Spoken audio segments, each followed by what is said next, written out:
This is Sound Up with Mark Goodman and Alan Light, the only music podcast that matters.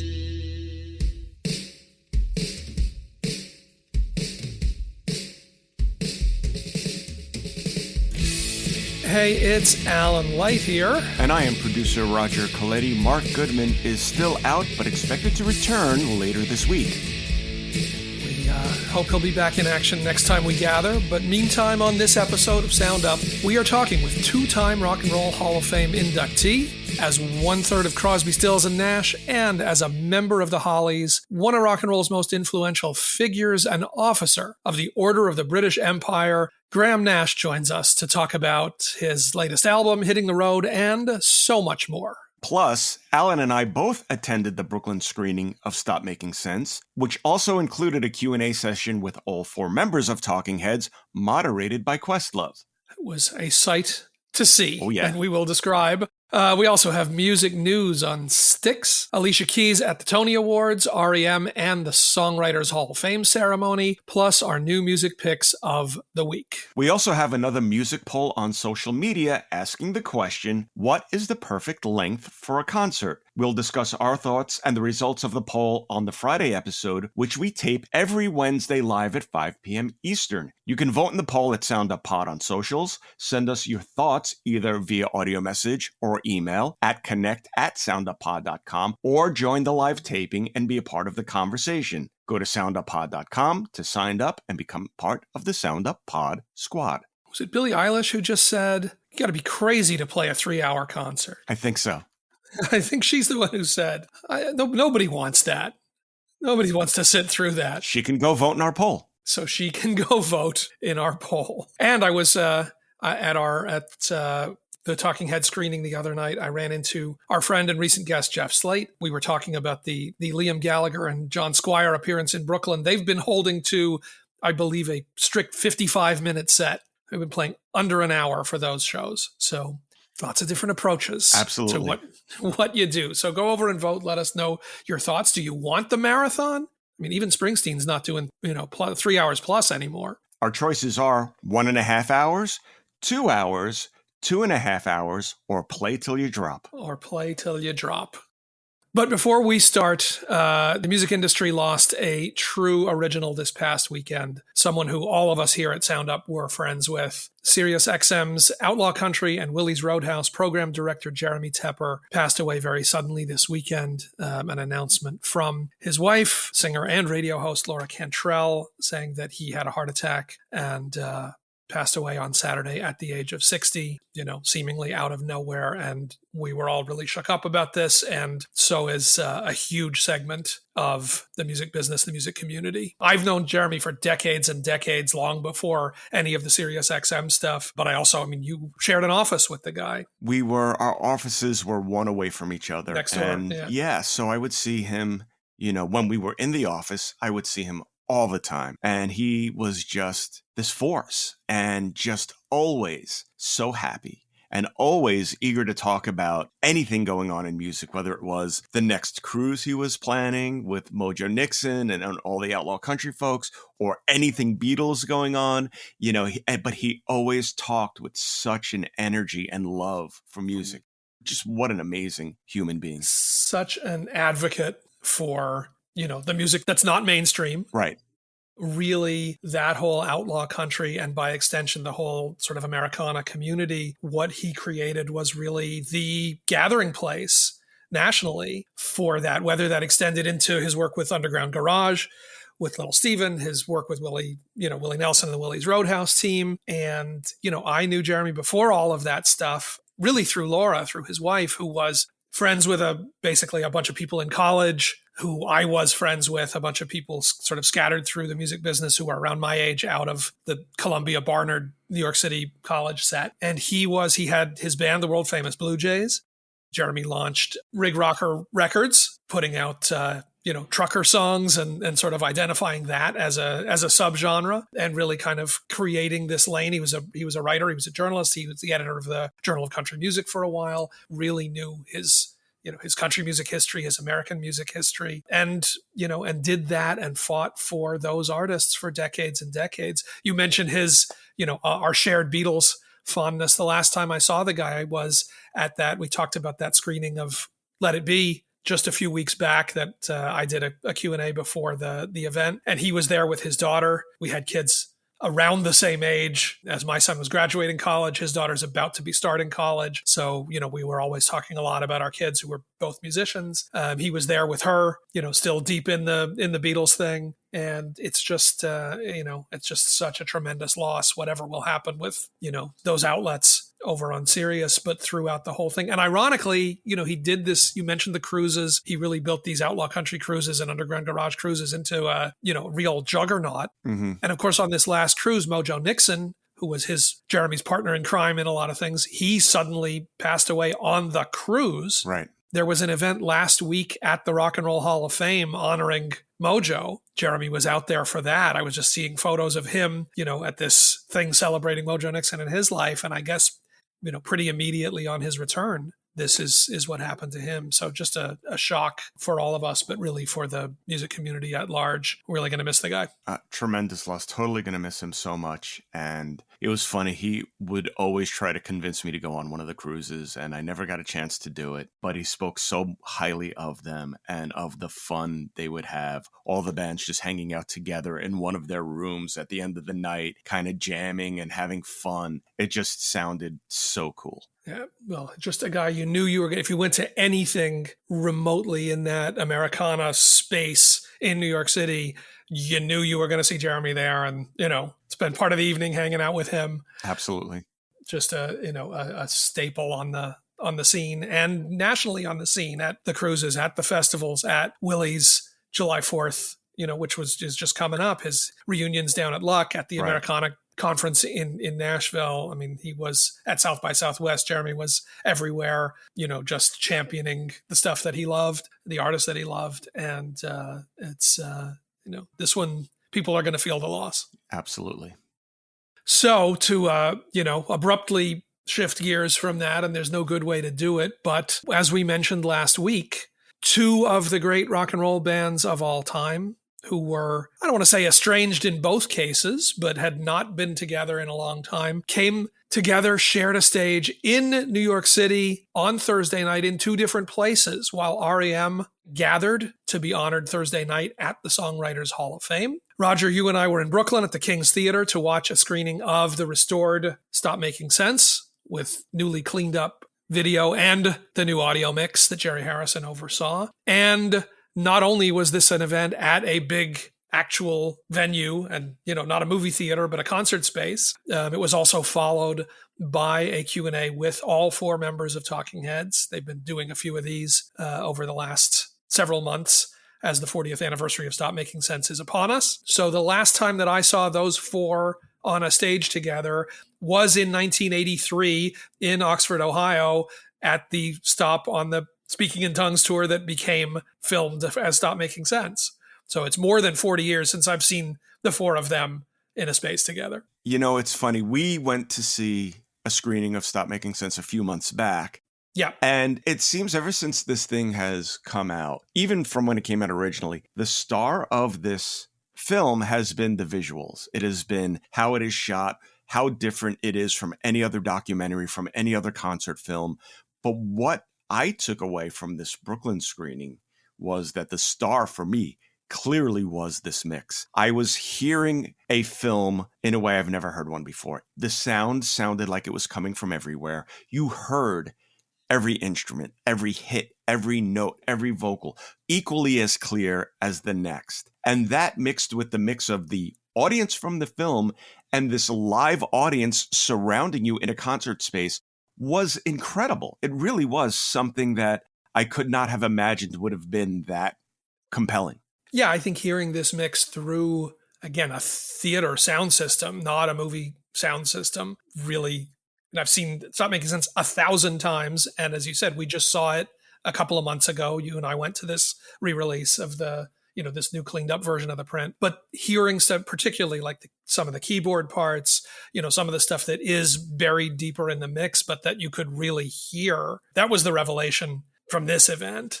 And again, it's still every second of it works. Still seeing it in a big room and a big space is always going to be super fun. But I think that, there's no question that was the biggest difference and the thing that really stood out going this time around. And then afterwards, Yes. Questlove comes out, who moderated the night and introduced the movie in the beginning, brings out the 4 members of Talking Heads for a Q&A of questions that he had and questions from the audience. Right. Which was tense, interesting, and immediately, I think if anyone had any speculation of them ever reforming, it wasn't addressed, but you could clearly tell that is not on the table. That is not happening. No, it was not, it wasn't hostile. It wasn't, but it was certainly not comfortable at times. It was clear David Byrne was looking to talk as little as he possibly could. Mm-hmm. I think probably the sensitivity is so great of, it's always about him, that I am sure he was like, I will back out of this as best I can.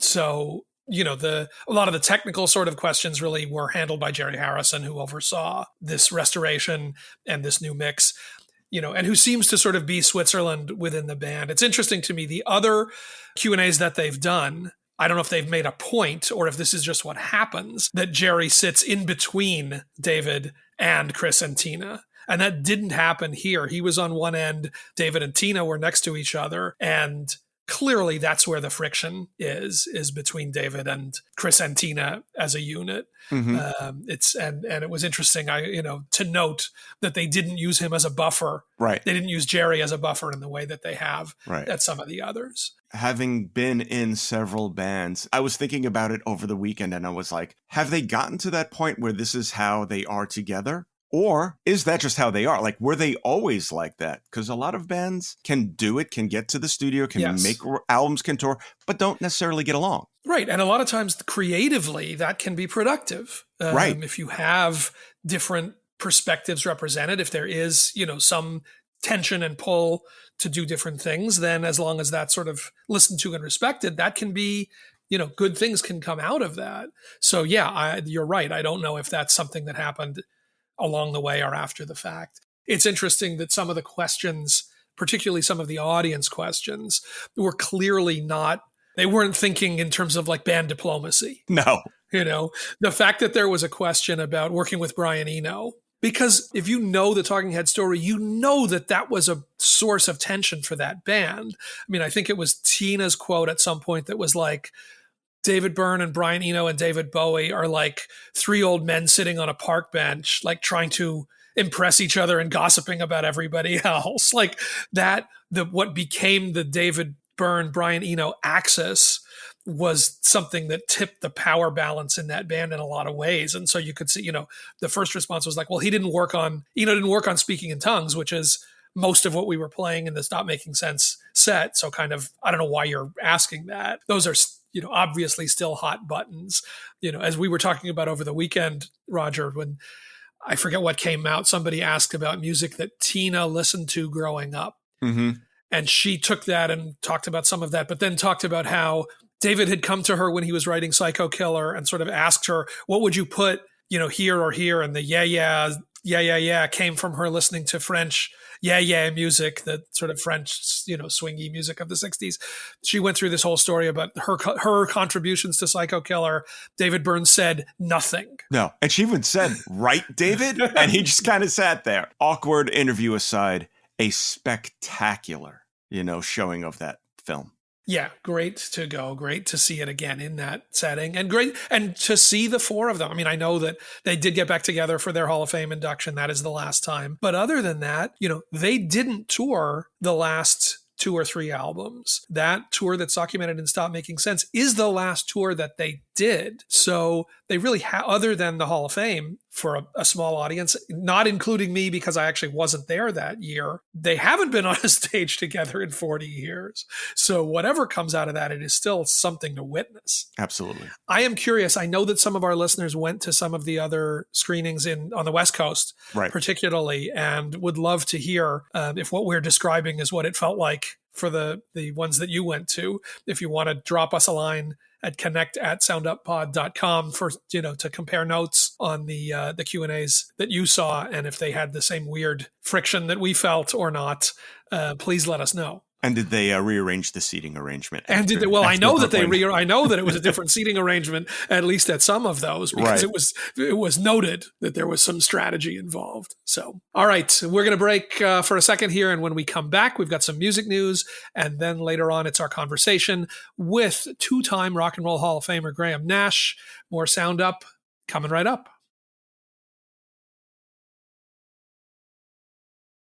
This is Sound Up with Mark Goodman and Alan Light, the only music podcast that matters. Back here on Sound Up, Mark Goodman still under the weather, but hopefully back with us soon. So for now, it's Alan Light and producer Roger Coletti, and we're going to take you through a little bit of music news right here. I know there was an announcement last week of, I don't know if it was new or new dates on a Styx and Foreigner tour, but we've got some Styx updates here. Dennis DeYoung has issued what is described here as a pointed response to former Styx bandmate Tommy Shaw. During a recent interview, Shaw explained how he was able to let go of his, quote, resentment list, which included his feelings toward Dennis DeYoung.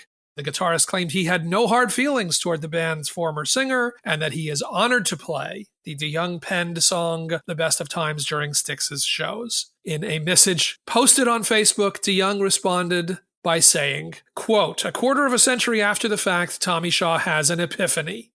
Well, thanks, T. That's mighty kind of you. And you're correct. Your solo on The Best of Times is perfect. So is the one on First Time. You sure can pick the right notes given that there are so many to choose from. I sure wish you would have invited me back this tour to sing this one. It's one of my favorites. In case you've forgotten, there's a bunch more that you guys are playing that I could sing and play as well, like Mr. Roboto. So Mr. Roboto is, I gather, an ongoing point of contention in the band's history.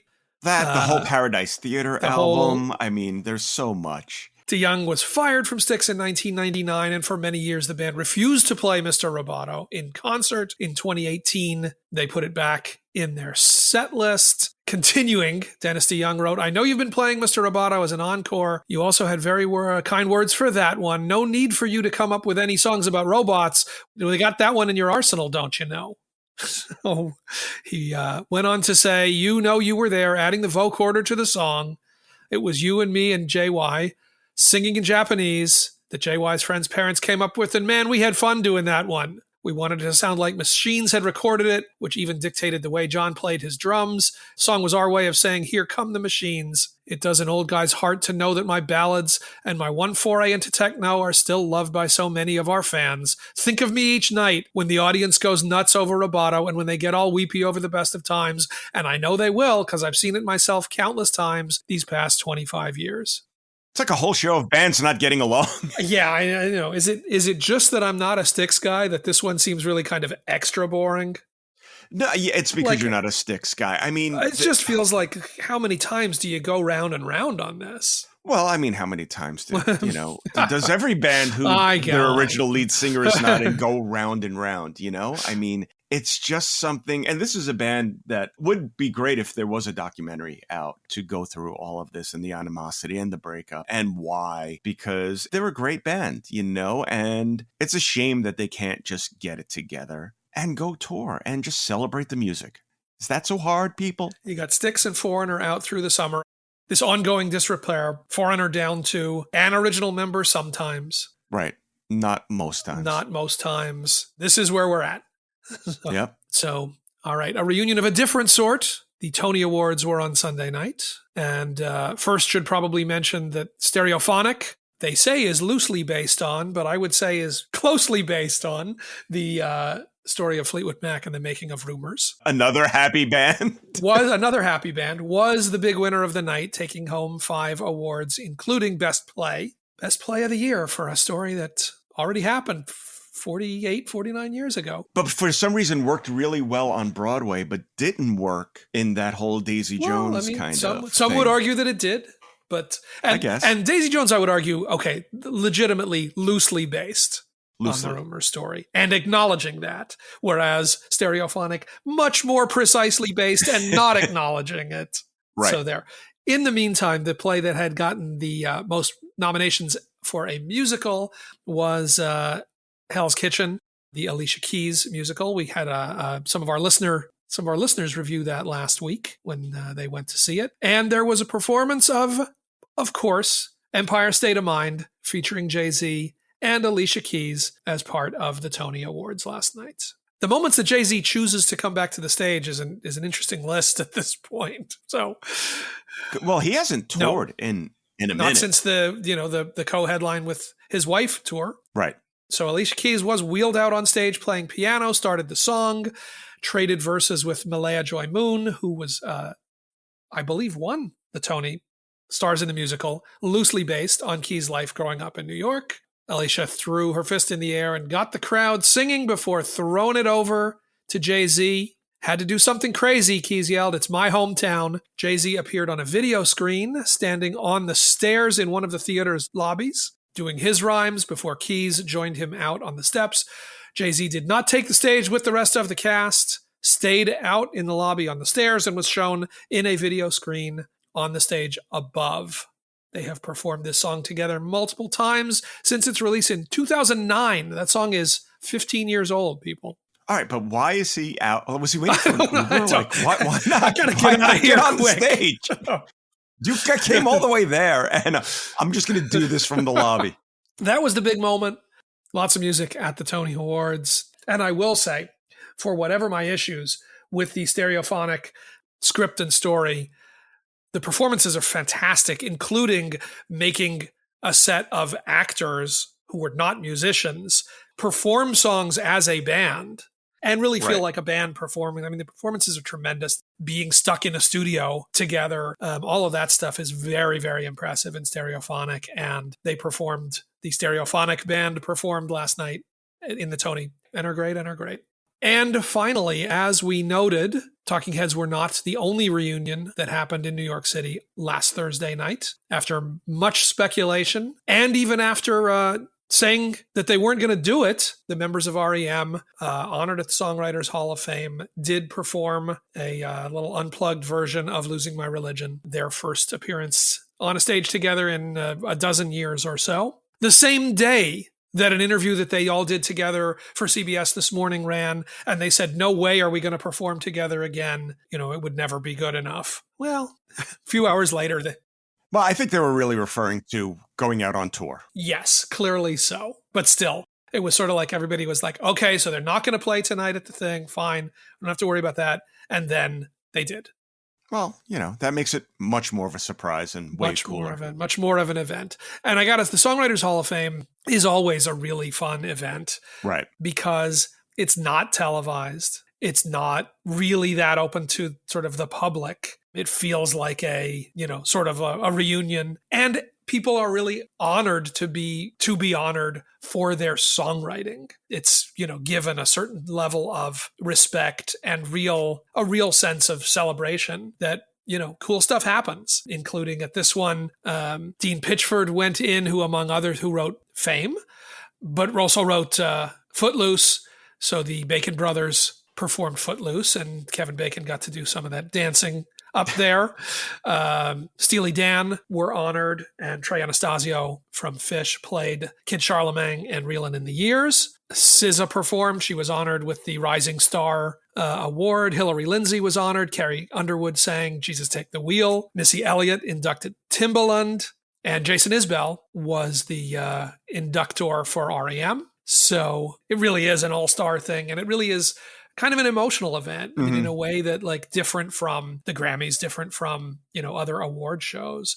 I think because it's that notion of it's for your writing. Right. Who doesn't feel genuinely honored when that's what you're getting recognized for? And R.E.M., there they all were. Bill Berry, banging on a conga drum.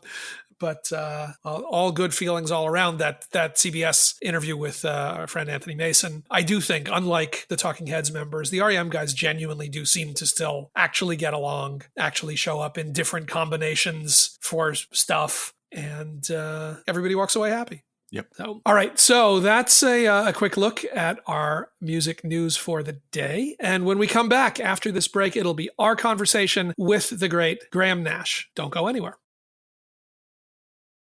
This is Sound Up with Mark Goodman and Alan Light. podcast that matters.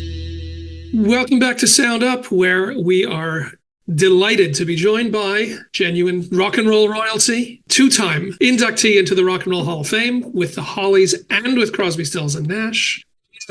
Is about to head out and play a bunch of shows behind his most recent album called Now, which came out last year, including a stop at Carnegie Hall, among other esteemed venues, where he'll be joined by Judy Collins for a few special dates.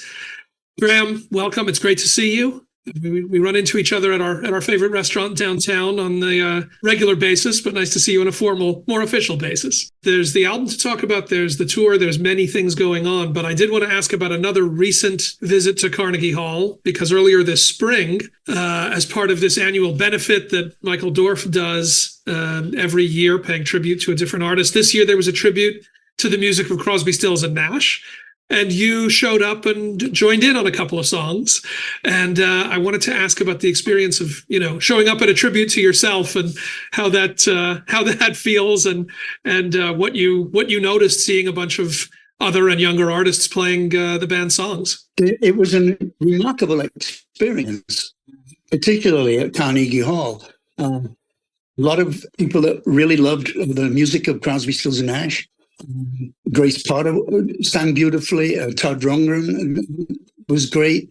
Some unknown people that did a wonderful version of You Don't Have to Cry. It was a great experience, and I joined them at the end for Love the One You're With, right? Yeah. Obviously, the band, your music, the legacy, the CSN work, it's been honored. It's been going to Hall of Fame and Songwriters Hall of Fame and all of these things. But does your own perspective shift? Do you see different things as time goes on and people continue to revisit those songs? How does that kind of resonate for you? I don't think about the past too much because there's really not much you can do about it. I'm much more of a forward thinker. But in listening to the music that those people played, I began to realize just how important music is to many, many people. It's magic. Music is magic to me. It conveys feelings and emotions, and it's always been magic. How you said, and you remain active in all kinds of different projects, and we'll talk about what's going on with your photography and other things. But I remember, I think the first time that I talked to Ringo Starr, he kind of said, of course it's great thinking and talking about the Beatles, but it really was less than 10 years of my life out of the 75 years or whatever it was at that point when I was talking to him. And not that he resented it, but it was a little bit like, okay, we've kind of done that. Do you have that feeling when there are things like, okay, here's another, we're going to talk about CSN again. Is there that feeling of, yeah, okay, it's great, but there is all this other stuff? I do feel that to a certain extent, but I still love talking to people about how the music that we created, affected them, particularly my work with David Crosby, and his passing was incredibly sad, obviously, to everybody. And he was a completely unique musician. I don't know anybody that played, and created music like David Crosby. Totally unique. So I do understand that people love it, and I still talk about it. And I do have a little of that, well, there's more going on, la, la, la, la, la. But you know what? It's important to let people know that I understand what they felt and I appreciate it. So let's talk about the, don't know whether to call it the new album, but the most recent album. It's out about a year now, the Now album. And I do wonder, you tend to write very timely, very, when you're writing, it's about sort of where the world is, the title of this album, Now. With the velocity that things are moving and changing in the world, even a year later, do these songs feel different or changed to you? Does it feel like I'm in a different place, we're in a different place, even, 12 months later than when this record came out?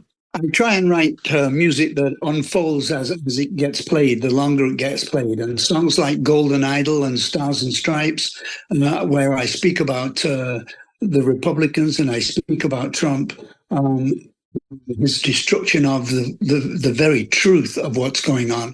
They're still resonant even today, getting more so into the future. Certainly won't enjoy it if he gets reelected. I don't understand majority of Republicans following this man. He's a convicted felon.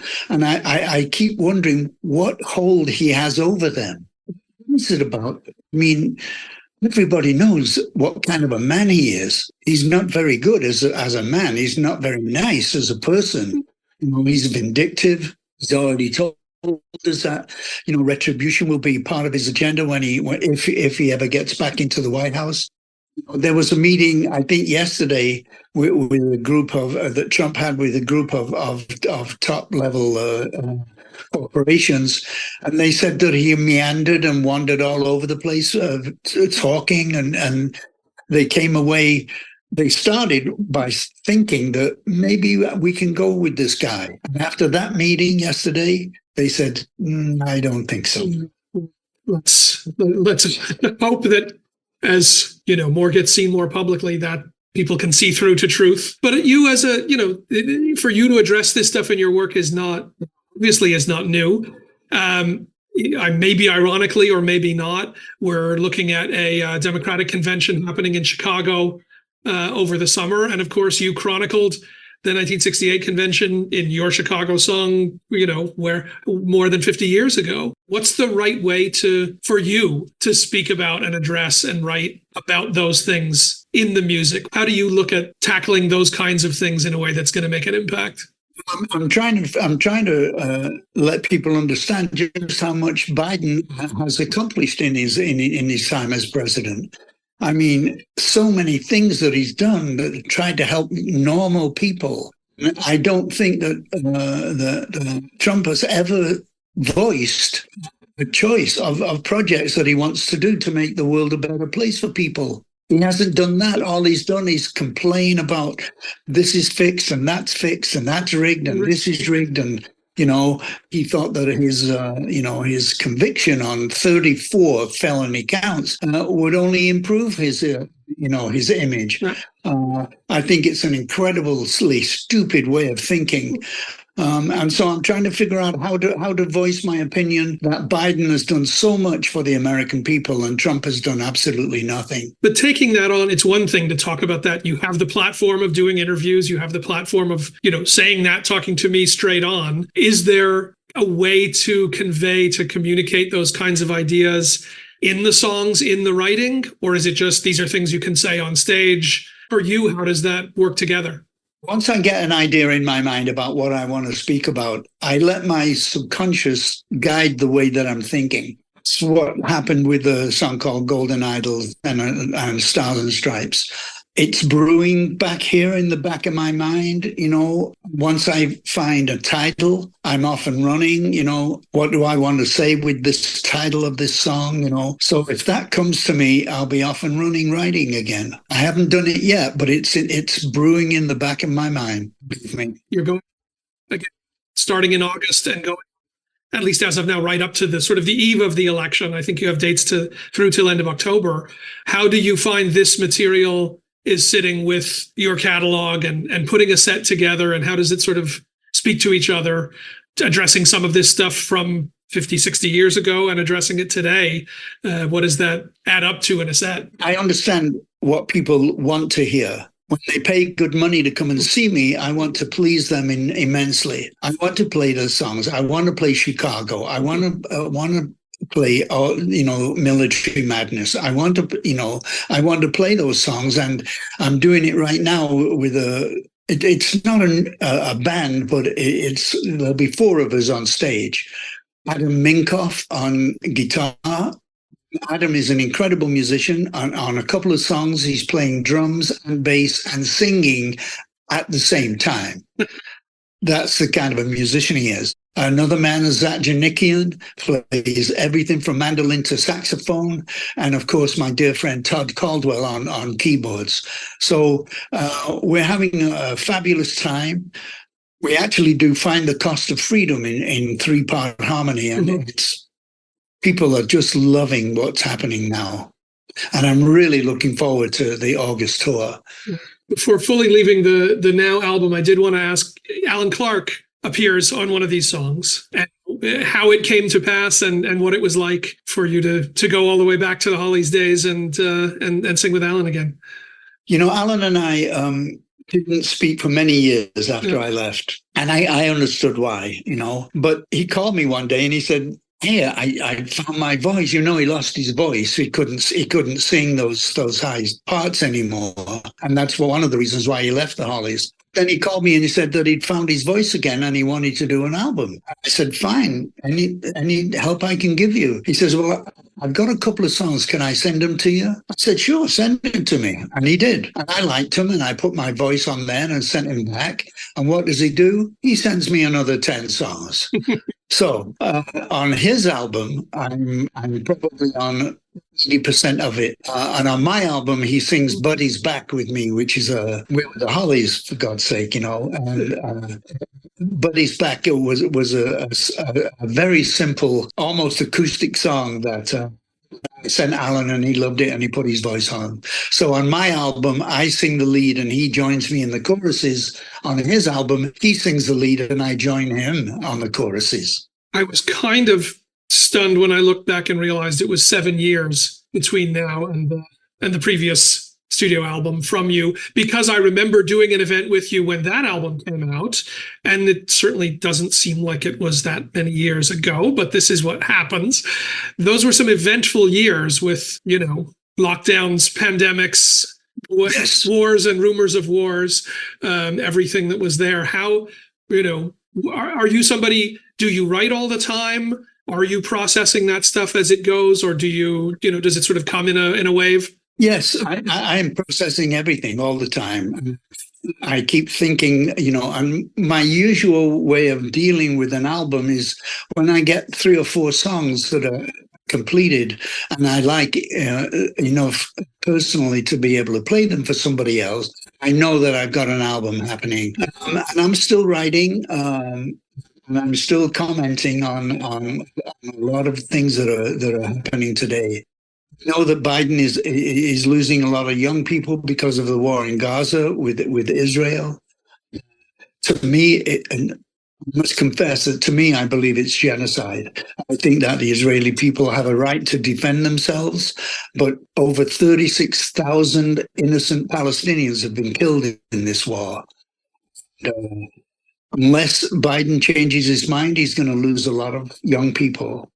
Incredibly complicated mess from all sides, So when I think of when we spoke about the previous album, it was at a low point in your relation with Crosby at that time. But it does seem like, you mentioned before his passing, and it did seem like you had reached a peace when he did pass. I did. Can I ask what those last few, what the final chapter of that relationship played out to be? He emailed me and said that he wanted to talk. And I wrote back to him and I said, you've said a lot of very nasty things about me in the last couple of years. And that, I'm considering accepting your invitation to talk. So I set up a FaceTime meeting with him. He left me a voicemail telling me that he needed to apologize for a lot of things that had happened. And so I set up a FaceTime meeting with him. We set it up for 11 o'clock his time, which was 2 o'clock my time here in New York City.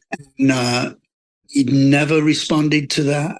And 2 days later, he had passed away. But we were talking towards the end, and I really, in my prayers, when I talk about Crosby, he's laughing. My visual inside my head when I about him in my prayers, he's absolutely holding his belly and he's laughing.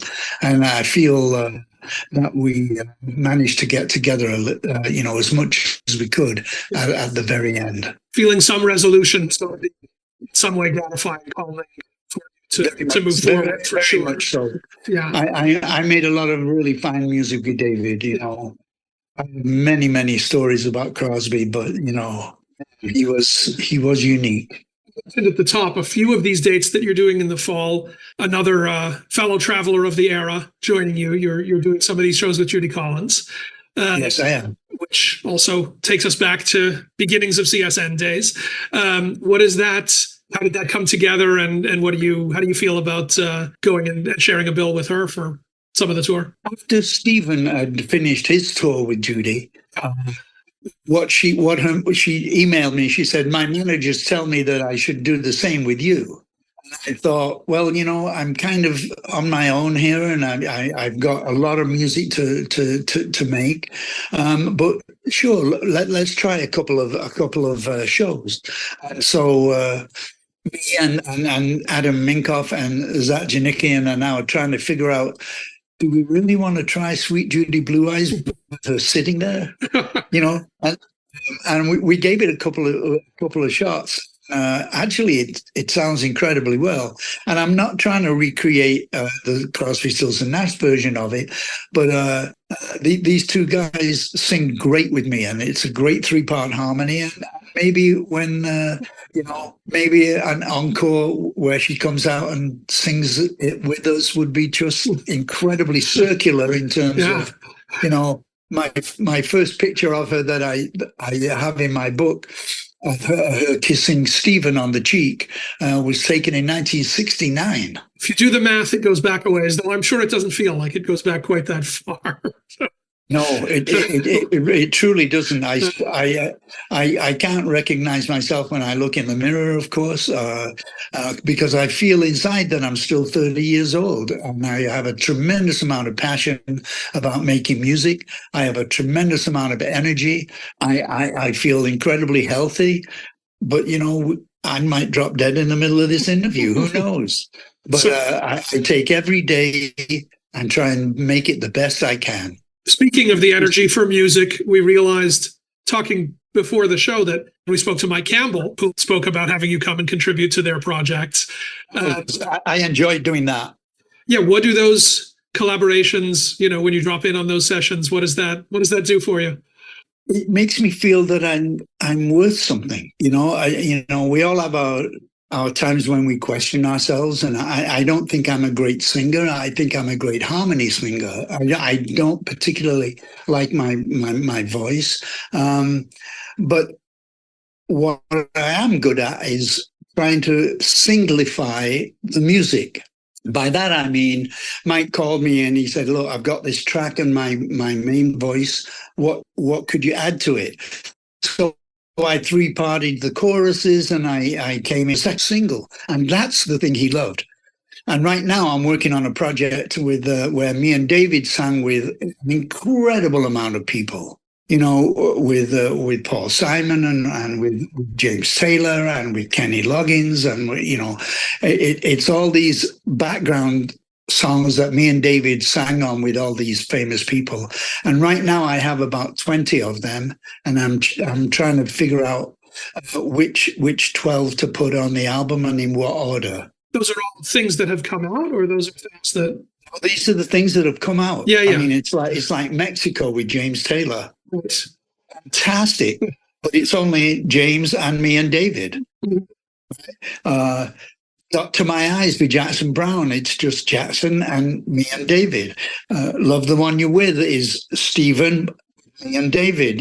So it's the Kenny Loggins song. Is just Kenny and me and David. And I think people would really like to hear what it is that we do for other people's music.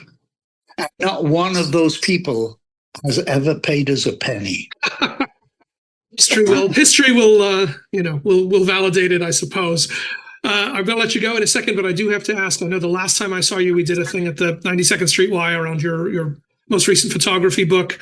I know the photography goes, constant for you. What's anything that's new in terms of a project or in terms of putting anything together or shooting? Yeah. I am absolutely working on a day basis on a brand new book. Take a lot of pictures in my life. This is gathering up stuff that exists, or you're shooting towards this project? Some pictures that no one has seen from my past, and there are many pictures that I've taken in the last couple of years. We look forward across media to new music, to photography, to the tour dates coming up. Graham Nash, it's always a pleasure. And I know I'll see you soon at our favorite Ukrainian spot hopefully before you head out on tour or when you return. Veselka's is a great place. I was looking for you there this week. I hear that they're opening one in Grand Central Station. They did, in fact. And I think there's one in Brooklyn. Fantastic. So, yes, the franchise is growing, which is only good news. I must, of course, always support the Ukrainians in this mad war with Russia. Yes. We can eat pierogies and feel good about ourselves. You take that opportunity. All right. Graham, thank you. Thank you again to Graham Nash. The latest album is called Now, and he's out on tour, including these dates with Judy Collins that are happening over the next couple of months. So do not miss that. And before we get out of here, because it's early in the week, comes our time to give you our new music picks of the week. Roger, you wanna lead us off? Sure. I have two songs this week. One is from a friend of the show, Myles Kennedy, who back in our radio show was on several times for several of the projects. Guy's always got something going. He always does. And he's getting ready to release another studio album. His third solo album, which will be called From the Art of Letting Go, comes out on October 11th. And he just released a single called Say What You Will. And it is really, really good. It's very melodic. And what I like about Myles is you never know what you're going to get. He could hit you with an acoustic record. He could hit you with a very heavy record. He could hit you with a melodic record. So far, this song is a straight up rocker. It's definitely got a groove to it. And he's just got such an incredible voice. And it's funny, it's only his third studio album, partially because, like we said, he's got so many other projects. He's done, I think, 7 albums with Alter Bridge, 3 with Slash and the Conspirators, 2 with the Mayfield 4. So finding time for him to do his own stuff must be difficult. But, I guess on these albums, it's all about him. I mean, because he can, he's a great guitar player. Yes. He's a great songwriter. He's a great vocalist. So this is where he can really, really dig into who he is as an artist without having to collaborate with others. And so far, I'm real excited for this record because this is a great sounding song. I remember going to see him do a solo show after, I don't know if it's the last or 2 solo albums. And he was fantastic. I mean, just keeping the focus really tightly on him and his playing and his singing. Just a ton of talent with that guy. And he's got such a unique, incredible, and powerful voice. So I'm real excited for this record, and I hope he releases another single or 2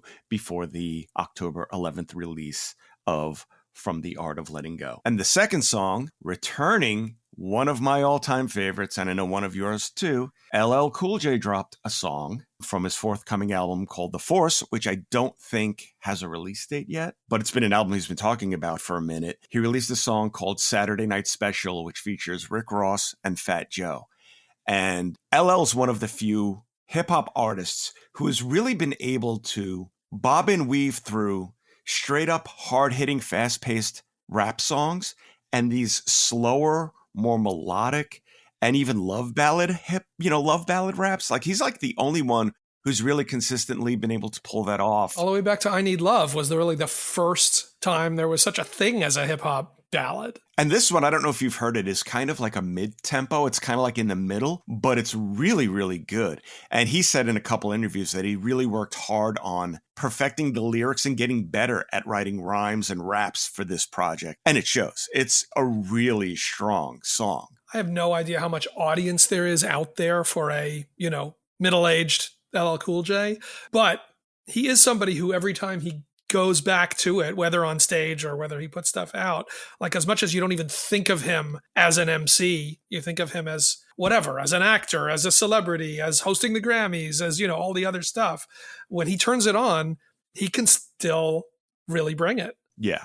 And I hope, a new album means a tour, because there is nothing like seeing that man live. He is a force of nature on stage and brings it big time.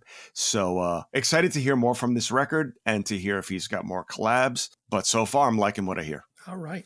Well, I've also got 2. The first from my man Jelly Roll. And I know, at this point, Jelly Roll, it's almost kind of basic. Like, he's become so universally embraced. But I want credit for bringing Jelly Roll, talking about this guy before the rest of the world discovered him. And if you listen, the new song is called I Am Not Okay. It is very much in line with certainly the big song Save Me and I Need a Favor, and what he often describes as real music for real people with real problems. That's the phrase that he's used. And it is very, the voice of a, former addict talking about pushing through and surviving and ups and downs. And it may border on cliche even at times, but there's a reason that people react to this guy. There's a reason that he's turned into what he's turned into. And I am telling you, if you are somebody who was raised on power ballads, if you are a Bon Jovi fan from your youth, this is the stuff you would be listening to. Big, emotional, hooky. It delivers this song. I'm waiting if there was a screaming Richie Sambora solo that came out of this, like they'd be playing this on the 80s channel or something. Right. I mean, it's really that kind of a feel, that kind of a connection. And I love seeing this guy turn into a superstar. He's 39 years old, came from absolutely nowhere, came from we all know the background that he came from, hustled his hip hop tapes for years and years, sort of found this lane singing country songs and can sing. We mentioned last week when there was that big event in Detroit, reopening the train station in Detroit, he came out and sang with Eminem. That's Eminem doesn't do that. Like Eminem still is the biggest star in the world when he goes out and chooses to be. For him to say, come in and join me on this, sing the hook on this song is a big deal. So I want to continue to point to the rise of Jelly Roll. And I'm telling you, if you're a classic rock guy, you're gonna feel this song. So my other pick is another sort of interesting, I don't know what you call it, but a young group called Infinity Song. They are a New York City-based family band. They are 4 siblings. They've been putting out music. We mentioned Jay-Z before. They're putting out music through Rock Nation, but do a very sort of soft rock, acoustic, very 70s feeling harmony kind of a thing. It's almost like they're doing, Seals and Crofts records. There's certainly some Fleetwood Mac in there because it's male and female voices. And they did a cover that sort of went viral. They did a version of Dreams that was sort of a thing for them. So the Fleetwood Mac thing, again, is there for real. They did an EP last year called Metamorphosis. They did an expanded version called Metamorphosis Complete that just came out this past week. And I think there's really interesting stuff on there. It's kind of not what you expect, even as you're listening to it, not what you expect. Again, very acoustic-y, harmony-based, but has a sort of soulful thing going on. It's tough to pick out a track, really. There's a song called Comedy that I guess I'll make the pick. That's sort of the emphasis track here. But if that kind of stuff resonates with you, even like Mamas and the Papas kind of feel to it, Infinity Song is worth giving a listen to. So that's the other one that I'm going to put out there. Then they're touring, which is a really good fit. They're doing some dates. They were just at Bonnaroo. They're playing Lollapalooza, and then they're going out with Lake Street Dive later in the summer into the fall, which is actually a really good fit for them. I think finding the right audience. So if you're a fan of those guys, you might see them as well. Cool. And you can hear that song and all the ones we've mentioned today and on past episodes in our Sound Up soundtrack playlist over on Spotify. Yeah, catch up with the stuff we're directing, pushing in your direction, and let us know what you think about it. You can go to sounduppod.com to find out how you can be a part of our live Sound Up, Sound Off podcast taping, and you can email us your thoughts about any of this stuff, about Talking Heads and R.E.M. reunion, about any of the new music that we're pushing your way, about anything you want us to know about, any concert reviews that you want to bring to us. Connect@sounduppod.com is the place. Connect@sounduppod.com. You can send us a voicemail. Just talk it into your phone and attach it and send it over. You can type us out your thoughts, but we absolutely want to hear from you. And meantime, don't forget to go over and give us a 5-star rating on whichever platform you listen to Sound Up on. Hopefully, with Mark Goodman joining us the next time around, we will catch you soon when we return later in the week with more Sound Up.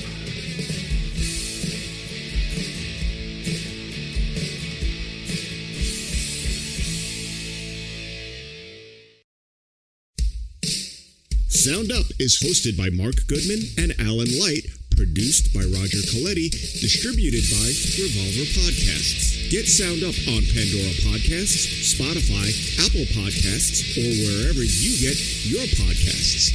To be a part of the show, email us at connect@sounduppod.com. Sound Up theme music is by Smile from Tokyo. We'll see you next time right here on Sound Up with Mark Goodman and Alan Light.